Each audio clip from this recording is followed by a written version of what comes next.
From a distance, the world looks blue and green, and the snow-capped mountains white. From a distance, the ocean meets the stream, and the eagle takes to flight. From a distance, there is harmony, and it echoes through the land. It's the voice of hope. It's the voice of peace. It's the voice of everyone.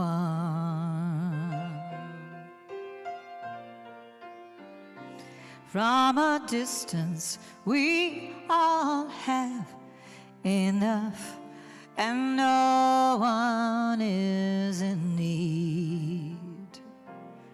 There are no bombs, no guns, and no disease, and no hungry mouths to feed. From a distance, we are instruments marching in a common band, playing songs of peace, playing songs of hope. They're the songs of everyone,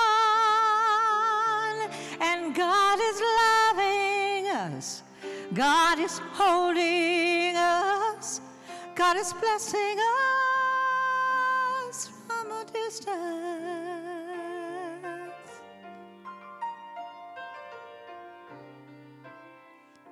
From a distance, you look like my friend, even though we are at war. And from a distance, I just cannot comprehend what all this fighting's for. From a distance, there is harmony, and it echoes through the land. It's the hope of hope. It's the love of love. It's the heart of everyone. And God is loving us. God is blessing us. God is guiding us.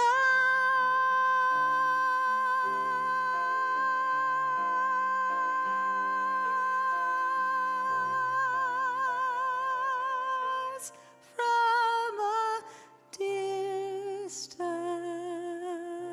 distance. But God is here right now. Welcome.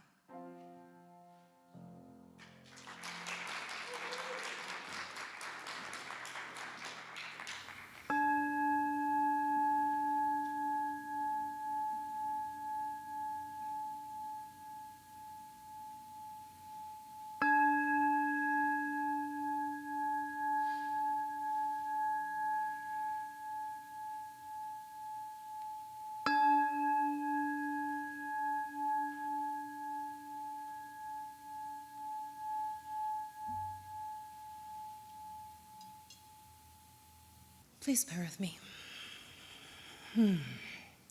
Just breathing in that life, that divine essence of life that is in through every living thing. It is in the laughter of a child. It is in the embrace. It is in the expression of love through smiles and joy.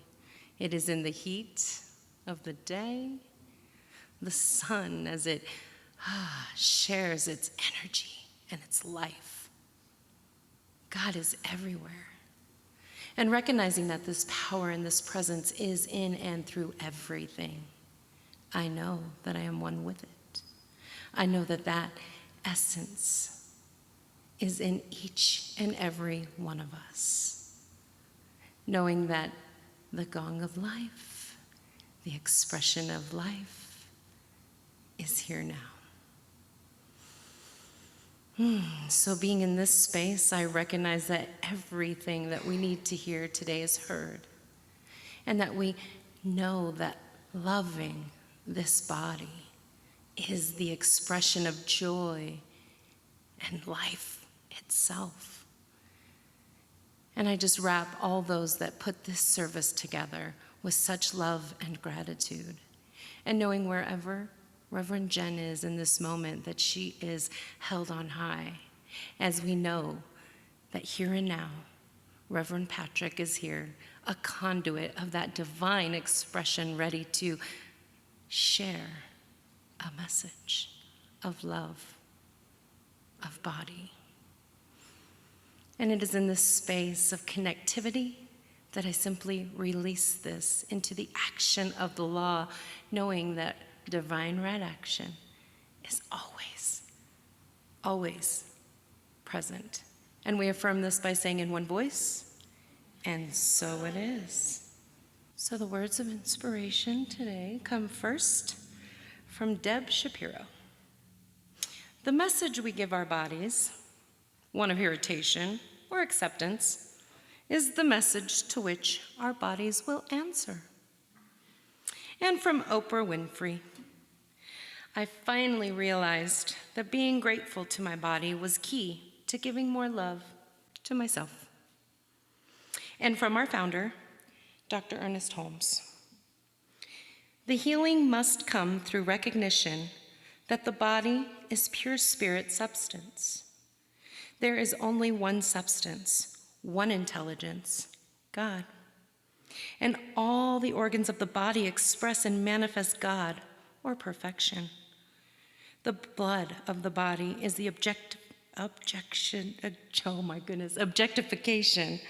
of the perfect life stream, forever pure and perfect, filling every blood vessel and circulating freely and sufficiently. There is and can be no separation from God, no belief of the life apart from God, which is good, no negative thought, no thought of envy, hatred, malice, or selfishness can lodge in consciousness to poison the pure love and life of God, flowing in and through man. So I had the pleasure of working with this new minister at the time at New Dawn CSL. He is a wonderful minister and my very good friend. I'd like to introduce Patrick Soren.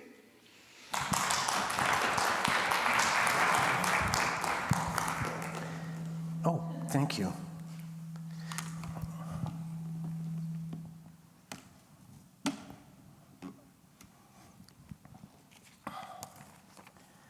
You know, the topic this month is living everyday wonder. And the topic for this week is living and loving this body. So I thought I'd start with an anatomy lesson. Do you remember anatomy in high school? You do? I skipped out every day. No, some of us didn't. Anatomy is an important class. But they missed something in anatomy. They forgot that when God was creating us, it installed something wonderful right next to our heart. Here's our heart. And here's something wonderful that Spirit installed. Sounds like a download, doesn't it? Installed right next to our heart so it could be together and they could communicate. And that is a bundle of joy. Yes. Spirit wanted to make sure that we have a bundle of joy with us every moment of every day. A bundle of spontaneity, a bundle of unicorns and marshmallows, a bundle of kindness, a bundle of wonderment, a bundle of playfulness, of enjoyment, and bringing joy to every moment of every day. Spirit wanted to make sure that we had that, so it installed it so that we'd have it every day. We were born with it. Do you remember?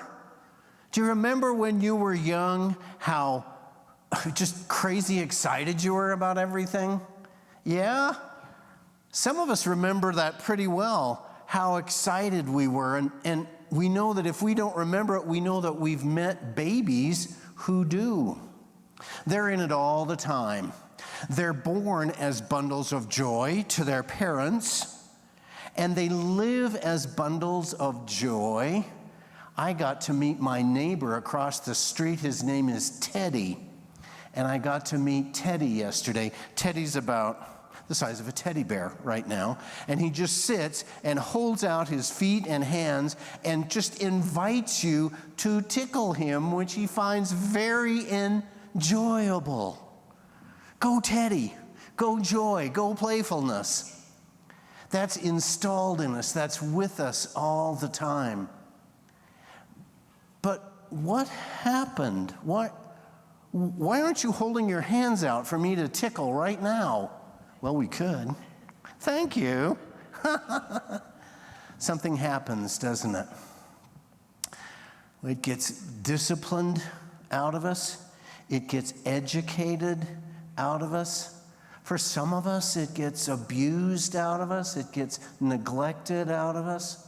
For a lot of us, it gets educated because we're so determined to respond to what's going on outside us, to please the teacher and the scout leader and the minister, that we just buy into every bit of that.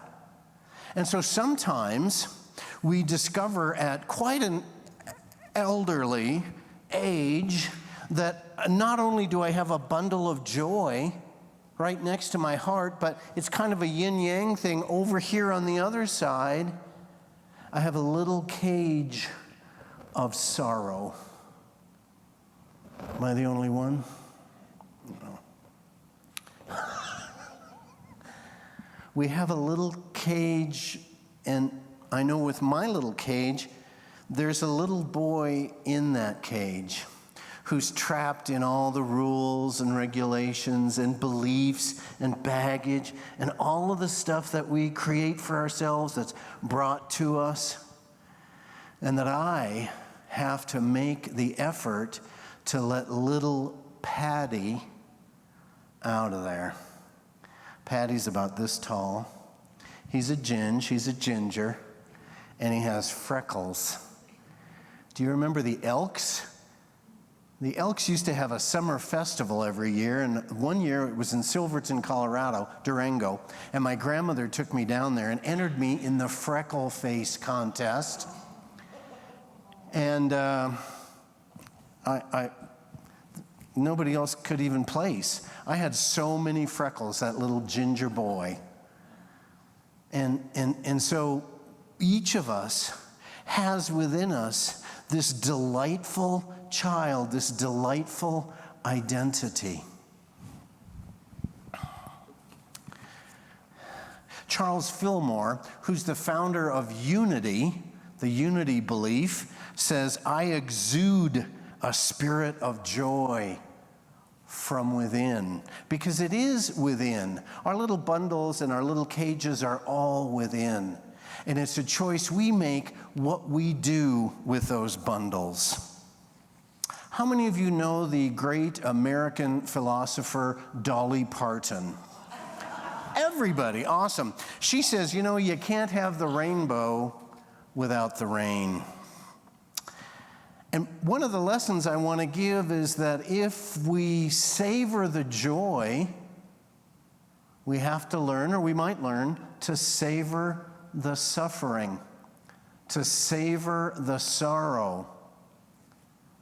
Sometimes, I know for myself, I'll feel a little blue in the morning, and I'll think, I need an affirmation. I better call my prayer partner. Oh, I better talk with someone. And then sometimes I say to myself, no, slow down. What if I just relaxed into that little bit of sorrow and said, I'm going to have a couple sorrowful days? And not savor them like they're delicious and I love them, but just experience the sorrow. Because I love experiencing the joy. But life is a yin-yang. It's a back and forth. It's a bundle and a cage. It's hearts and cages. And so I get to savor both. I get to savor the entire ride. So I think as religious scientists and New Thought thinkers, we sometimes have sorrow and we want to overjoy it. We want to run over it with joy. But what if we pull back and let ourselves be in sadness for a couple days? I want to tell you about a time that I was in sadness for a couple days. I was a sophomore in high school, and I was looking forward to high school, the academic year being over. School's out for summer. And you would think I would have gone into celebration around that, but suddenly what that really meant was that all the structure of my life was pulled out from under me. And so I was a little lost and adrift. The next thing I knew, I was blue. And next thing I knew, I was just kind of hanging out in my bed for a 3 days. Just blue as blue can be. And kind of not knowing what to do about it, just experiencing it. And then one afternoon, my brother had the television on playing a rerun. And the theme song to the rerun came on, and it was diamonds, daisies, snowflakes, that girl, chestnuts, rainbows, springtime, that girl. Da da da da da da da da da. Some of you remember that girl, Marlo Thomas. She had a flip, and she came to New York to become an actress. And she had a dud of a boyfriend. Everything she tried to do, he tried to talk her out of it. Not needed. And I recognized right then that I had to make a choice. I could lay in my bed and be sad, but I had been. I'd let myself be. So I decided I want to be that girl. I didn't go out and buy her outfits, although they were cute. What I wanted to do was let myself express my joy and express my playfulness and express my giganticness, express my ability and my competence and my love and my kindness, and not live stepping back, but live stepping forward. That's a lot for a 15-year-old kid. But that's what I did. And so that's been a lesson of mine, that we can kind of savor that sorrow and let ourselves turn to joy. Am I the only one here who's ever been stuck in traffic? I'll bet I am. When I get stuck in traffic, I can get very tense. I can get very stressed out. I can get angry. And does that help the traffic? Never does it? Back to choice. New Thought, religious science, unity, divine science. We all teach that we are at choice all the time. So if I'm stressed out in the grocery store, at the clinic, in traffic, with my job, I can understand that Spirit is moving things in some great divine plan I might or might not understand, but that my reaction has to be my choice.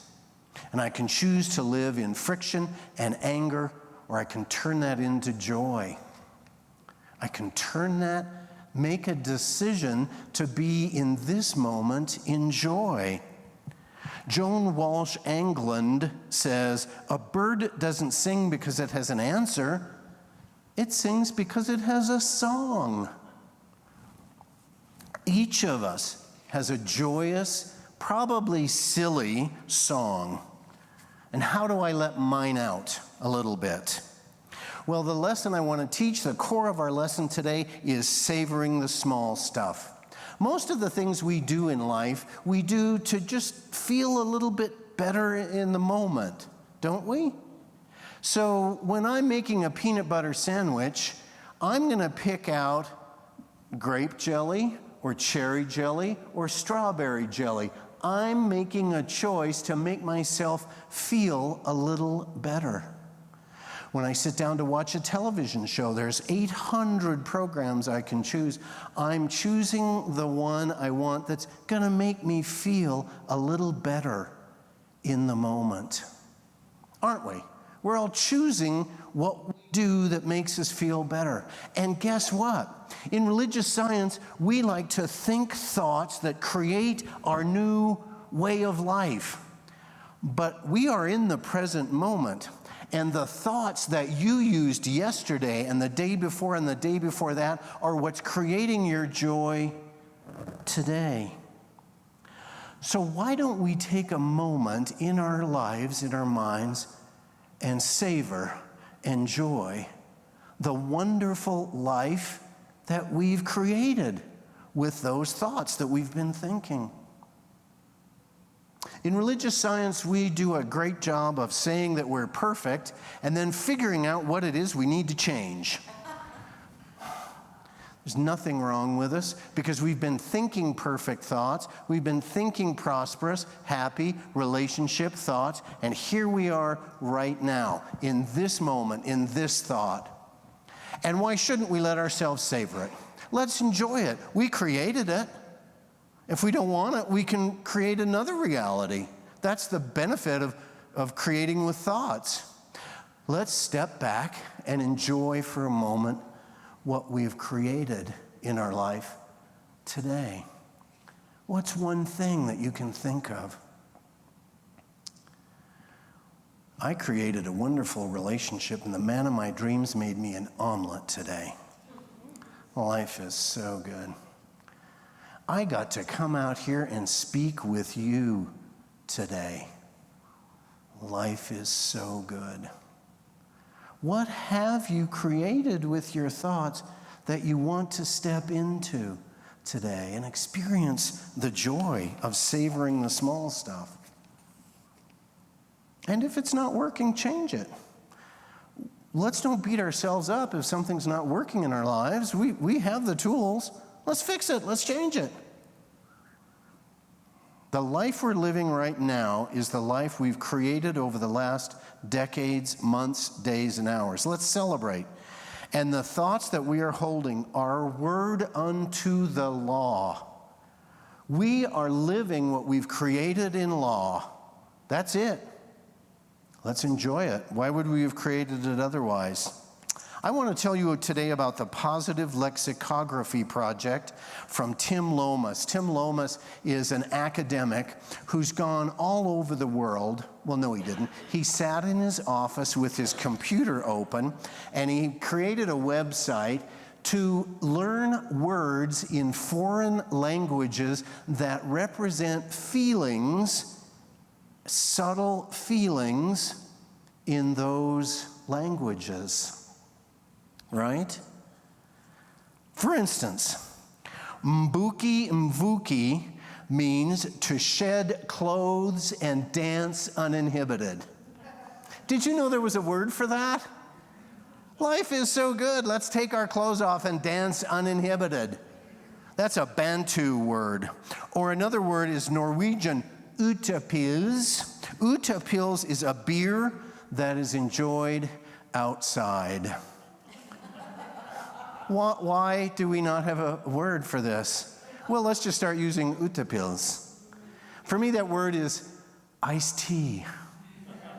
There are words that express these really subtle and kind of fun things. Volta is Greek for a leisurely stroll. That's one of my favorites. Icelandic word solarfrí, which is a sunny holiday when workers are given unexpected time off to enjoy a particularly warm, sunny day. We could do that ourselves. Let's give ourselves a day off. Take off all our clothes, start dancing, grab a beer, and go for a walk. Life, why are we sitting in this church? Let's go do that. My favorite is a Japanese word, boketo, which means gazing off into the distance. You know a word we need? Maybe you can help me create one. Reading my book, Leave Me Alone. How many of you are readers? How many of you know this, that when you're in your book, that means do not disturb? How do people who not read not know that? Because we've been too nice to them. We need to let them know. We need a word that lets them know. Book off. That's one. Or when I'm doing my morning meditation, don't get up and start watering the plants. That's just a personal thing. I'm not sure I should have said that. There's power in just letting the simple things grab hold of us. If we let it, we can choose to let the simple things of our lives be the most enjoyable. Driving, cooking, gardening. Oscar Wilde said that some of us are living in the gutter, but we're looking up at the stars. That's what we're doing. We're on an arc of love, of joy, of prosperity. Do you sometimes feel like my prayer wasn't answered? Yes, it was. The prayer got you up on the arc so that you could start gliding toward that. We're living in our prayers. We're headed toward our dreams every day. Raymond Blanc says, if somebody doesn't have 3 minutes in their life to make an omelet, life isn't worth living. The other thing I had to do is learn to give up on guilt.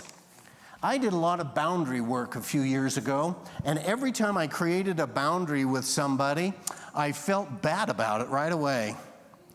And sometimes I sit down and watch Law and Order, 5 episodes in a row.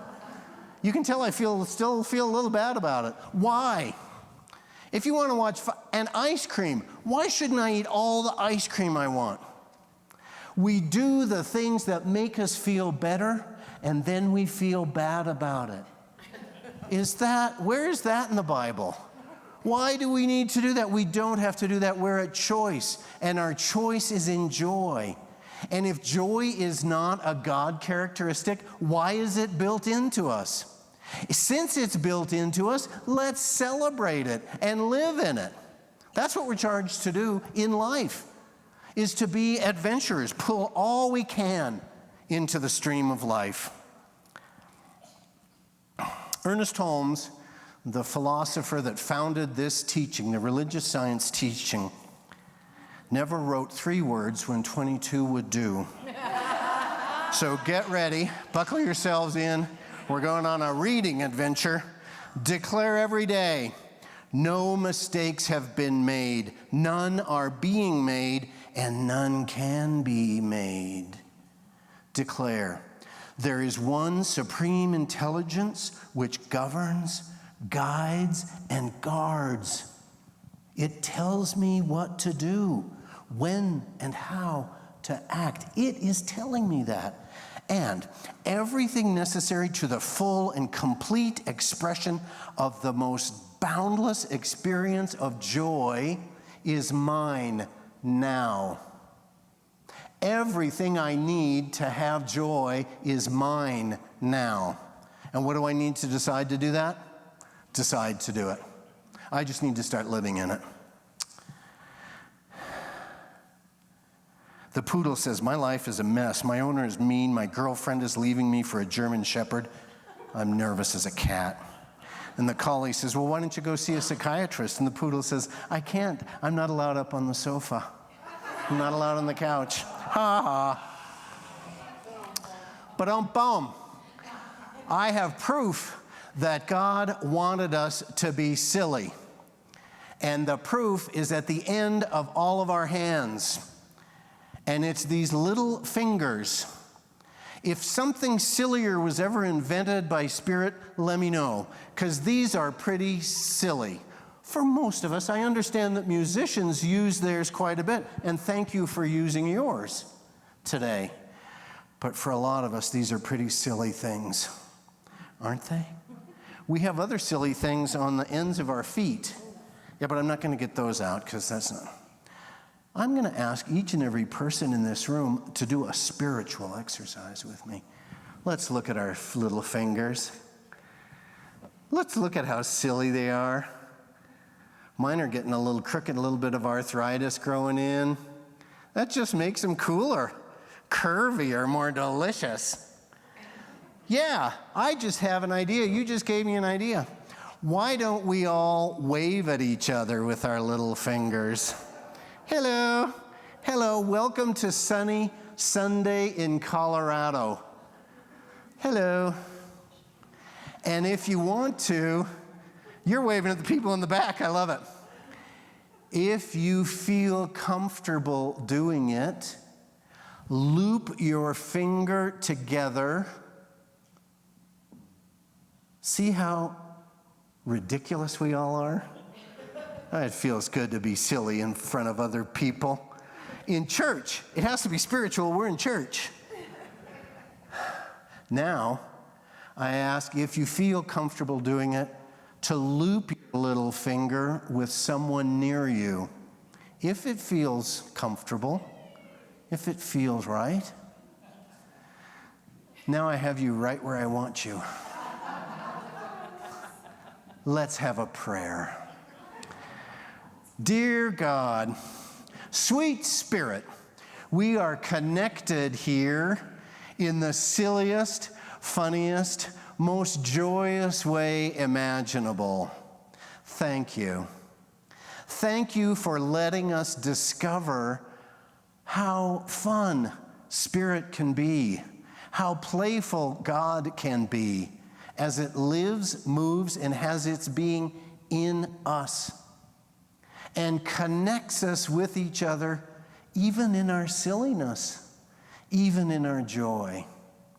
It is profound to be here today, to touch each other physically, because I know that simply by being in the same room, we are touching each other spiritually. We are being spiritual simply by being here. And because there's only one thing, all of us are connected through that thing we call God, Spirit, higher power, whatever it feels right to name it. Today I name it silliness. I name it the joy of life. We pack all we can into the joy of life. We let ourselves live it, and we turn within and unlock the cage of sorrow and let our inner, silly, happy, beautiful, brilliant, playful child come running out of the cage. And our bundle of joy opens up and envelops our inner child. Oh gosh, that feels good. Thank you, Spirit. Thank you for letting me learn and letting me know that everything I need in life is within. And so I go within and open my bundle of joy and surround and unlock my cage of sorrow. And we do it all together. We do it all together because there's only one thing. That thing is God, and we are that. So I know that what we've said here is truth, truth with a capital T. And I know that as a prayer, we have a part of the prayer that says we release this prayer. Why do we do that? So that we can get back to the joy of the day. The joy of gathering in church, the joy of going to hear the singing bowls, the joy of being a newcomer, the joy of just feeling our joy and expressing it. So we release the prayer because we know Spirit has more things for us to do today. Thank you, thank you, thank you. We let it go, it's gone. And together to anchor it, to make sure God knows, we say together, and so it is. Amen. Thank you.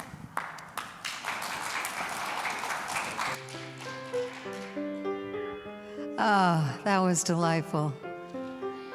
It reminds me, too, even though I sing for a living, that in feeding my Great Dane, who is easily 150 pounds, I channel my inner 2-year-old because I sing him the yummy, yummy, yummy, I got food in my tummy, just like that, right?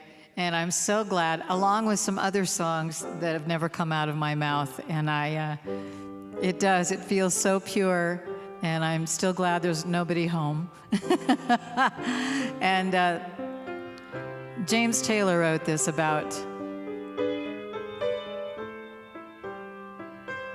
that inner joy and splashing it around, dropping it like confetti. on people we know. You can play it as a game, you can act out the part. You know it wasn't written for you. How can you stand there with your broken heart, afraid to play the fool? One thing can lead to another. It doesn't take any sacrifice. Father or mother, sister or brother, it feels nice. Don't think twice. Just shower the people you love with love. Show them the way that you feel. Things are gonna work out fine if you only will. Do what I say now and shower the people you love with love. Show them the way that you feel. Things are gonna turn out better if you only will. You can run, but you cannot hide. This is widely known. How can you stand there with your foolish pride, all by yourself alone? If you tell someone about the way that you feel, you can feel it starting to ease. It's true what they say about the squeaky wheel, always getting the grease. Better to shower the people you love with love. Show them the way that you feel. Things are gonna work out fine if you only will. All right, help me out. Shower the people you love with love. Show them the way that you feel. One more time. Shower the people you love with love. Show them the way that you feel. I love that you helped. Shower the people you love with love. Show them the way that you feel. Things are gonna turn out fine if you only will. Shower the people with love.